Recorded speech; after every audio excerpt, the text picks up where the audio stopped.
চলতি অর্থবছর জুড়েই জিনিসপত্রের দাম বৃদ্ধির হার বা মূল্যস্ফীতি ৯% উপরে। এমন বাস্তবতায় ২০২৫-২৬ অর্থবছরের জন্য এ হার ৬.৫% নামিয়ে আনার লক্ষ্য নির্ধারণ করলেন অর্থ উপদেষ্টা। পয়েন্ট টু পয়েন্ট মূল্যস্ফীতি ২০২৫-এর এপ্রিল মাসে ৯.১% নেমে এসেছে।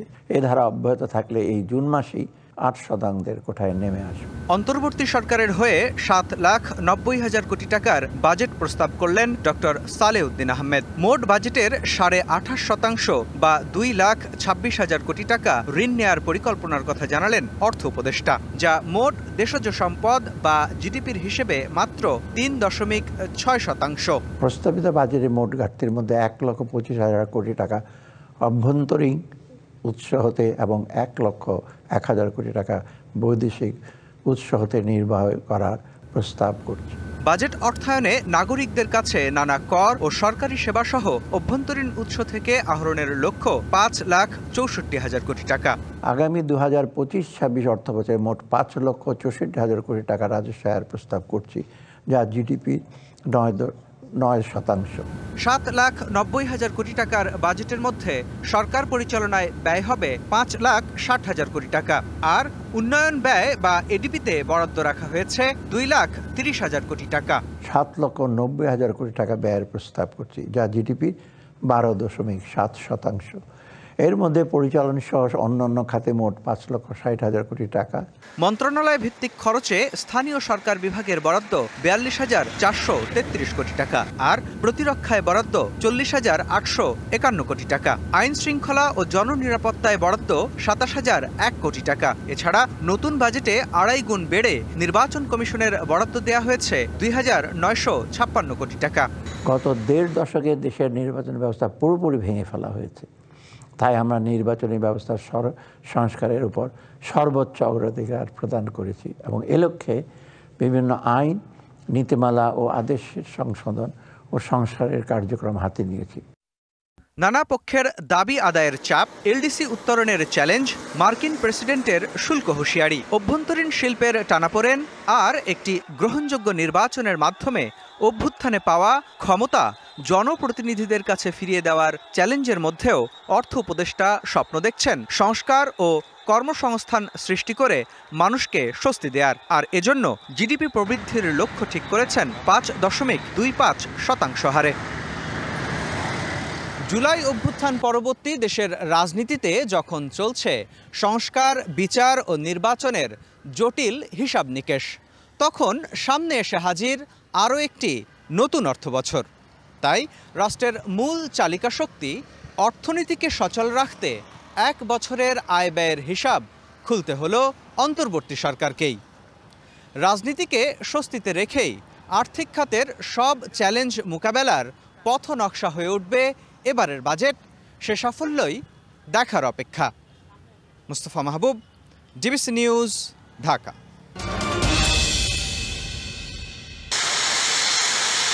নিরবচ্ছিন্ন গ্রাহক সেবা নিশ্চিত করতে বছরের পর বছর এই খাতে বড় অঙ্কের ভর্তুকি দিয়ে আসছে সরকার। এমন পরিস্থিতিতে আগামী অর্থবছরের জন্য বিদ্যুৎ ও জ্বালানি খাতে ২২,৫২০ কোটি টাকা বরাদ্দ দেওয়া হয়েছে। ভর্তুকি কমাতে বিদ্যুৎ উৎপাদনের সার্বিক ব্যয় ১০% কমানোর কথা বলছেন অর্থ উপদেষ্টা। বিদ্যুতের দাম বাড়ানো হবে না বলেও জানান তিনি। বিদ্যমান উচ্চ মূল্যস্ফীতির প্রেক্ষাপটে নীতিগতভাবে আমরা বিদ্যুতের মূল্য আপাতত না বাড়ানোর সিদ্ধান্ত নিয়েছি। বিদ্যুৎ খাতে প্রদত্ত ভর্তুকির পরিমাণ ক্রমান্বয়ে হ্রাস করার লক্ষ্যে বিদ্যুৎ উৎপাদনের সার্বিক ব্যয় ১০% কমানোর পরিকল্পনা হাতে নেওয়া হয়েছে। ২০৪০ সালের মধ্যে দেশে মোট বিদ্যুৎ উৎপাদনের ৩০% নবায়নযোগ্য উৎস থেকে উৎপাদনের সিদ্ধান্ত নেওয়া হয়েছে। এছাড়া অভ্যন্তরীণ উৎস থেকে গ্যাস সরবরাহ বাড়ানো হবে বলেও জানান অর্থ উপদেষ্টা। আগামী ২০২৮ সালের মধ্যে ৩,৪০০ মেগাওয়াট বিদ্যুৎ পরিচ্ছন্ন উৎস থেকে উৎপাদনের লক্ষ্যমাত্রা নির্ধারণ করা হয়েছে।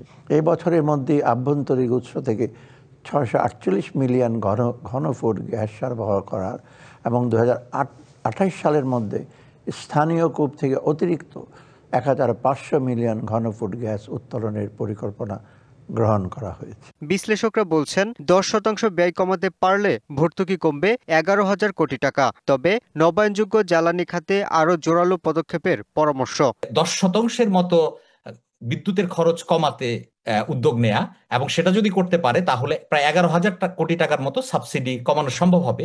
কিন্তু আমরা লক্ষ্য করলাম যে বছরের শুরুর দিকে গভর্নমেন্ট এই উদ্যোগ নিলেও তেলের ব্যবহার বেড়ে গেল। কাজেই এটাকে গভর্নমেন্ট কিভাবে ব্যালেন্স করবে সামনের দিনগুলোতে সেটা দেখার বিষয়। টেকসই জ্বালানি খাত করতে পারলে অর্থনীতিতে আরও গতি আসবে বলেও মনে করেন তিনি। বিগত সরকারের ধারাবাহিকতায় বিদ্যুৎ ও জ্বালানি খাতে বড় অঙ্কের বাজেট বরাদ্দ দিয়েছে অন্তর্বর্তী সরকার। বিশাল অঙ্কের এই বাজেট বরাদ্দ গ্রাহককে কতটা স্বস্তি দেয় সেটাই দেখার বিষয়। Yusuf Rana, DBC news, Dhaka. Budget মানেই ধূমপায়ীদের জন্য দুঃসংবাদ। 2025-26 অর্থ বছরে বাজেটে সিগারেট পেপার আমদানিতে থাকা সম্পূরক শুল্ক হার 150 বেড়ে হচ্ছে দ্বিগুণ। এতে করে বাড়তে পারে সিগারেটের দাম। নতুন মোবাইল ফোন কিনবেন? আপনার জন্যও আছে দুঃসংবাদ। দেশে মোবাইল ফোন উৎপাদন ও সংযোজন খাতে বিদ্যমান ভ্যাট অব্যাহতির সুবিধা কিছুটা কমিয়ে আনায় বাড়ছে স্মার্টফোন সহ অন্যান্য মোবাইল ফোনের দাম। অনলাইন কেনাকাটায় ভ্যাট বাড়ছে 3 গুণ। ঘরে বসে কেনাকাটায় যারা অভ্যস্ত তাদের জন্য দুঃসংবাদ। আগে 100 টাকা পণ্যে 5 টাকা ভ্যাট দিলে নতুন অর্থবছরে তা হবে 15 টাকা। স্বস্তির খবর নেই গৃহিণীর জন্য। দেশে তৈরি washing machine, microwave oven, Blender, juicer, mixer grinder, iron rice cooker সহ বেশ কিছু পণ্যে উৎপাদনে ভ্যাট অব্যাহতির সীমা কমানোয় ভোক্তার ব্যয় বাড়ছে। নিম্ন আয়ের মানুষের জন্য দুঃসংবাদ আছে। প্লাস্টিকের গৃহস্থালী পণ্যের দাম বাড়ছে, কারণ প্লাস্টিক সামগ্রীর উপর ভ্যাট দ্বিগুণ করে 15% প্রস্তাব করা হয়েছে। বাড়তে পারে রান্নার খরচও, কারণ এলপিজি সিলিন্ডারে স্থানীয় পর্যায়ে ভ্যাট অব্যাহতির সুবিধা আংশিক কমানো হয়েছে। এছাড়াও বাড়ছে টয়লেট্রিজ সামগ্রী, মেকআপ আইটেম, কম্পিউটার অ্যাক্সেসরিজ, শিশু খাদ্য, সাবান, শ্যাম্পু, কাজু বাদাম, শুকনা ফলসহ বেশ কিছু পণ্যের দাম। এত সব দাম বৃদ্ধির খবরে কিছু সুখবরও আছে। গরমে আরাম দিতে আপনার কথা ভেবেছেন অর্থ উপদেষ্টা, তাই তো কমাচ্ছেন আইসক্রিমের শুল্ক হার। আমদানি পর্যায়ে ভ্যাট ছাড় দেয়ায় কমছে এলএনজি, স্যানিটারি ন্যাপকিন, মোড়কজাত তরল দুধ এবং কলমের দাম। ভ্রমণ পিপাসুদের জন্যও আছে সুখবর, কমছে উড়োজাহাজ ভাড়া। এবার প্রাণ খুলে কথা বলুন প্রিয়জনের সাথে, কারণ মোবাইলে কথা বলার খরচ কমছে ইন্টারনেটের দামও। এছাড়া আরও কমছে চিনি ঔষধের কাঁচামাল, ক্যান্সারের ওষুধ, ইনসুলিনের দাম। Rifat Tasnova, DBC news, Dhaka. সম্পদ উদ্ধারে নতুন প্রস্তাবিত বাজেট জিডিপির 12.7%। এর মধ্যে পরিচালন সহ অন্যান্য খাতে মোট ব্যয় ধরা হয়েছে 5,60,000 কোটি টাকা। এডিবিতে বরাদ্দের প্রস্তাব করা হয়েছে 2,30,000 কোটি টাকা। বাজেটের এবার যে ব্যয়টা ধরেছে এই মূল্যস্ফীতিকে মাথায় রেখে এটা বাড়ায়নি, বরঞ্চ কমিয়েছে। আরো কত কমানো যেত সেই প্রশ্ন থেকে যায়। এবারের বাজেটে সরকারি কর্মচারীদের জন্য বিশেষ সুবিধার পরিমাণ বৃদ্ধির প্রস্তাব করেছেন অর্থ উপদেষ্টা। বাজেটে ঘাটতির পরিমাণ দাঁড়াবে 2,26,000 কোটি টাকা, যা জিডিপির 3.6%। এর মধ্যে 1,25,000 কোটি টাকা অভ্যন্তরীণ উৎস হতে এবং 1,01,000 কোটি টাকা বৈদেশিক উৎস হতে ঋণ নেওয়া হবে। প্রাথমিক বিদ্যালয় ফিডিং আগামী অর্থবছরে সুদ পরিশোধ বাবদ মোট ব্যয় ধরা হয়েছে 1,22,000 কোটি টাকা। সরকার যত বেশি ঋণ নেবে তত বেশি প্রাইভেট সেক্টর ক্রাউডেড আউট হবে, তত বিনিয়োগ কম হবে, তত কর্মসংস্থান কম হবে। শিক্ষা খাতে বেড়েছে বরাদ্দ। এর মধ্যে প্রাথমিক ও গণশিক্ষা খাতে 35,403 কোটি টাকা, মাধ্যমিক ও উচ্চশিক্ষায় 47,563 কোটি টাকা এবং কারিগরি ও মাদ্রাসা শিক্ষা বিভাগের জন্য 12,678 কোটি টাকা বরাদ্দের প্রস্তাব করা হয়েছে। বিজ্ঞান, প্রযুক্তি, কারিগরি শিক্ষার কোনো বিকল্প নেই। স্বাস্থ্য খাতে গেলবারের চেয়ে সামান্য বেড়ে 41,908 কোটি টাকা বরাদ্দের প্রস্তাব করা হয়েছে। প্রিয় দেশবাসী, বিগত সরকারের অনিয়ম কৃষি, খাদ্য এবং মৎস্য ও প্রাণী সম্পদ মন্ত্রণালয়ের জন্য 39,620 কোটি টাকা বরাদ্দের প্রস্তাব করা হয়েছে। গেল অর্থবছরে ছিল 38,259 কোটি টাকা। সুলভ মূল্যে কৃষি উপকরণ সরবরাহ সেচ এলাকা সম্প্রসারণ। সামাজিক নিরাপত্তা খাতের ব্যাপ্তি ও গুরুত্ব বিবেচনায় 1,16,731 কোটি টাকা বরাদ্দ রাখা হয়েছে। যে এক্সপেন্ডিচার অ্যালোকেট করা হচ্ছে সেটা সঠিকভাবে সেটা ব্যবহৃত হচ্ছে কিনা সেটা কিন্তু সেই জায়গাটাতে সবচেয়ে গুরুত্ব দেওয়া দরকার। এবারের বাজেটেও সরকারি ঋণের চাপে থাকছে ব্যাংক খাত। এতে কাঙ্ক্ষিত প্রবৃদ্ধি অর্জন বাধাগ্রস্ত হতে পারে বলে মনে করছেন বিশ্লেষকরা। রিদওয়ানুল হক, ডিবিসি নিউজ, ঢাকা। 2025-26 অর্থবছরের জন্য মোট অর্থ উপদেষ্টা সালেউদ্দিন আহমেদ রাষ্ট্রীয় টেলিভিশনের পর্দায় বাজেট প্রস্তাবের মধ্য দিয়ে তুলে ধরলেন আগামী 1 বছরের জন্য রাষ্ট্রের আয় ব্যয়ের পরিকল্পনা, যেখানে ব্যয়ে 7,90,000 কোটি টাকার যোগান আসবে অভ্যন্তরীণ উৎস ও বিদেশি ঋণের পাশাপাশি রাজস্ব আয় থেকেও। 12.7%।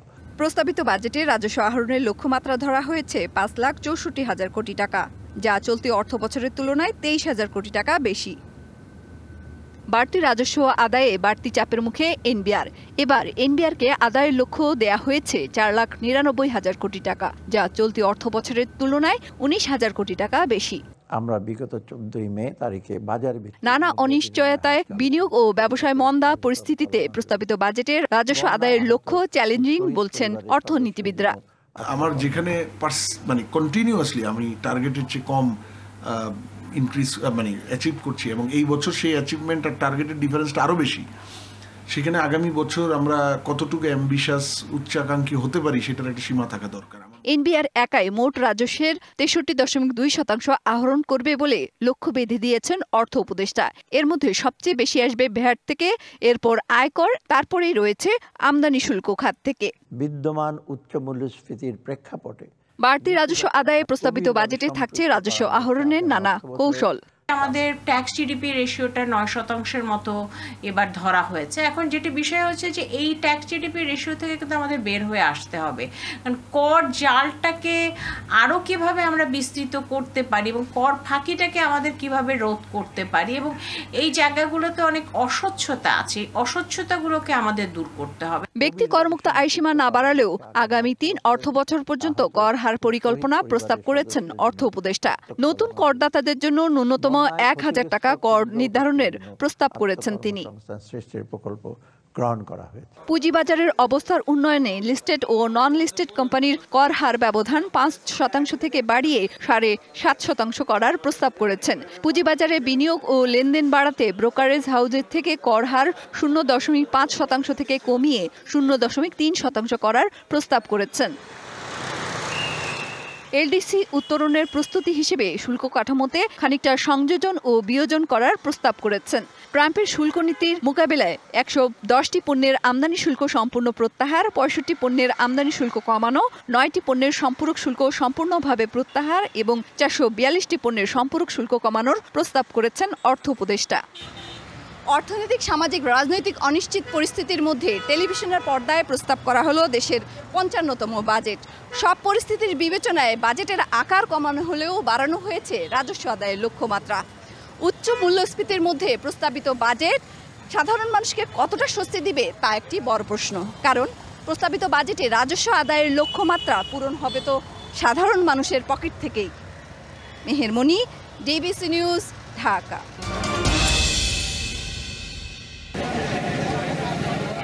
ক্রেতা বিক্রেতার হাঁক ডাকে সরগরম চুয়াডাঙ্গার কোরবানির পশুর হাট, তবে পর্যাপ্ত পশু থাকলেও মিলছে না ক্রেতা। এমন ক্রেতা সংকটে হতাশায় বিক্রেতারা। গরুর লালন পালন খরচের তুলনায় মিলছে না প্রত্যাশিত দাম। বিভিন্ন জাতের গরু উঠেছে, সেই তুলনায় আসলে গরুর হাটে ক্রেতা কম। ধান গম বেচিতে গরু করা, গরু কিনা খাবে, গরু কিনা নিয়ে যাবেন গরু। চুয়াডাঙ্গায় এবার কোরবানি পশুর চাহিদা 1,24,000, আর কোরবানিযোগ্য পশু রয়েছে প্রায় 2 লাখ।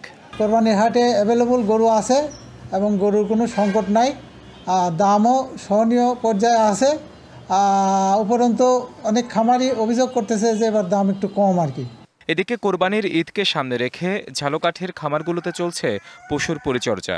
গরু মোটাতাজাকরণে প্রাকৃতিক ও দেশীয় পদ্ধতি অনুসরণ করছেন এখানকার খামারিরা। তবে এবছর গোখাদ্যের দাম বেশি হওয়ায় ন্যায্য দাম নিয়ে রয়েছে দুশ্চিন্তা। ইন্ডিয়ান চড়াইপথে যে গরুগুলো আসে, এগুলো যদি সরকার চেক দিতে পারে তাহলে আমরা লাভের আশা করি।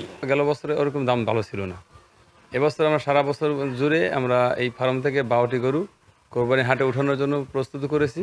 জেলা প্রাণী সম্পদ অধিদপ্তরের তথ্য মতে এবছর জেলায় 29,000 পশুর চাহিদা রয়েছে, আর ছোট বড় 1,600 খামারে প্রস্তুত রয়েছে প্রায় 30,000 গবাদি পশু। কোনো স্টেরয়েড জাতীয় কোনো ওষুধের প্রচলন নাই এবং খামারিরা তাদের ন্যাচারাল খাবার যেটা সেটা দিয়ে গরু লালন পালন করে। এখানে মানুষ এই ব্যাপারে যথেষ্ট সচেতন। কোরবানির ঈদকে সামনে রেখে ব্যস্ত সময় পার করছেন পিরোজপুরের খামারি ও ব্যবসায়ীরাও। এখানে চাহিদার চেয়ে পশু বেশি হওয়ায় দাম নিয়ে শঙ্কায় তারা। আমাদের এই খামারে 300+ গরু আছে, ফ্রিজিয়ান আছে, হলিস্টন ফ্রিজিয়ান আছে, দেশি আছে, শাহিওয়াল আছে। 80 থেকে 85টা গরু তৈরি আছে, এগুলি আমরা বিক্রি করব।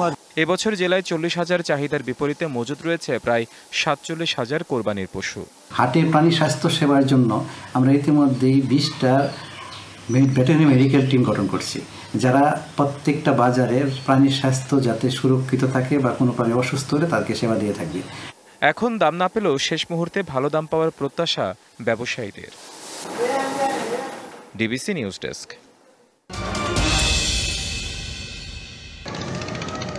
পদ্মা সেতু চালুর আগে ঈদে লঞ্চের টিকিট বুকিং অফিসগুলোতে এমন ফাঁকা চিত্র ভাবাই যেত না। তবে বর্তমানে কাউন্টারে অলস সময় কাটছে স্টাফদের। তারা বলছেন লম্বা ছুটির কারণে এবার কেবিন বুকিংয়ের চাপ কম, আর অনলাইনে টিকিট পাওয়া যাওয়ায় খুব কম লোকই যাচ্ছেন কাউন্টারে। আজকে এই সুন্দরবন কাউন্টারে আসছি, আমি ঢাকা থেকে বরিশালে আসবো। এটা কাটলাম 12 তারিখের টিকিট, বরিশাল থেকে যাবো, এই জন্য টিকিট কাটলাম, এসেই সাথে সাথে টিকিট পেয়েছি। আমার পরিবার যেমন ঢাকা থেকে যাতায়াত করে, লঞ্চ ছাড়া তারা জার্নিতে কমফোর্ট ফিল করে না, যে কারণে আমি একটা লঞ্চে কেবিনের জন্য আসছিলাম, কেবিনটা পেয়েছি। যাত্রীরা বলছেন নির্দিষ্ট কয়েকটি দিন ছাড়া এখন সহজেই টিকিট পাচ্ছেন তারা। এছাড়া ঈদে ফিরতি টিকিটও কেটে ফেলছেন অনেকে। 4 এবং 5 এই 2 ডেটে একটু চাপ আছে, আর ঈদের আগে আর এরকম চাপ নাই, তাও অতটা তুলনামূলক। আপনারা দেখেছেন যে কিছুক্ষণ আগে কিন্তু যাত্রী আসছে এখানে, আমরা মোটামুটি তাদের চাহিদা মোতাবেক আমরা টিকিট এবার দিতে পারছি। লঞ্চ মালিকরা জানালেন এবার ঈদে লঞ্চের রোটেশন প্রথা থাকছে না, ফলে যাত্রীদের চাহিদা বুঝে চালানো যাবে লঞ্চ। ঈদ স্পেশাল সার্ভিস চলবে 3 থেকে 15 জুন পর্যন্ত। লঞ্চের সবাই আমরা স্পেশাল ট্রিপ দিতেছি, আমাদের লঞ্চের টিকিটে অ্যাভেলেবেল আছে ইনশাল্লাহ, কোনো যাত্রী বিভ্রান্ত হইতেছে না। 3 তারিখ থেকে 15 তারিখ পর্যন্তই আমরা স্পেশাল লঞ্চ চালু করতেছি।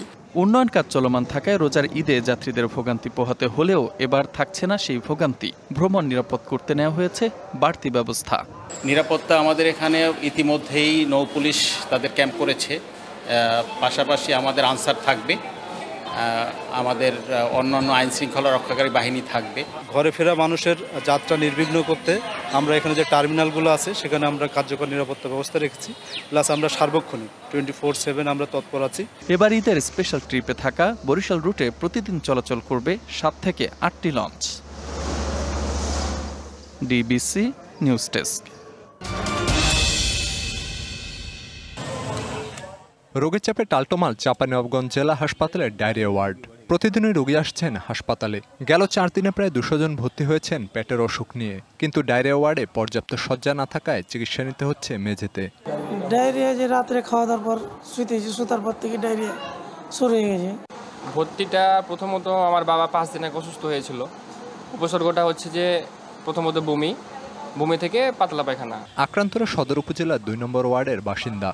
সবার রোগের উপসর্গ একই ধরনের, তাই সন্দেহ করা হচ্ছে ডায়রিয়ার জীবাণু ছড়াতে পারে পলসা মহেশপুর পানি ব্যবস্থাপনা সমবায় সমিতির সরবরাহের পানি থেকে। কারণ তো এখানে এসে ডাক্তাররা বলছে যে পানির সমস্যা, ট্যাপের লাইনের পানির সমস্যা। মানে আমার ডায়রিয়ার কারণে প্রচুর সমস্যা হচ্ছে। আমার এলাকাতে অধিকাংশ রোগী এখানে ভর্তি আছে। কোনোদিন সমস্যা হয়নি, এখন অতি বৃষ্টির কারণে, এটা তো আসলে পানিবাহিত রোগ, অতি বৃষ্টির কারণে আমার এলাকায় ডায়রিয়ার প্রবণতা দেখা দিয়েছে। এই অবস্থায় বাসি খাবার না খেতে এবং বিশুদ্ধ পানি পান করার পরামর্শ চিকিৎসকদের। ডায়রিয়া রোগীর ক্ষেত্রে আমরা যেটা বলি যে আসলে খাবারটা আমাদের ইম্পর্টেন্ট, এটা পানিও হতে পারে, খাবারও হতে পারে।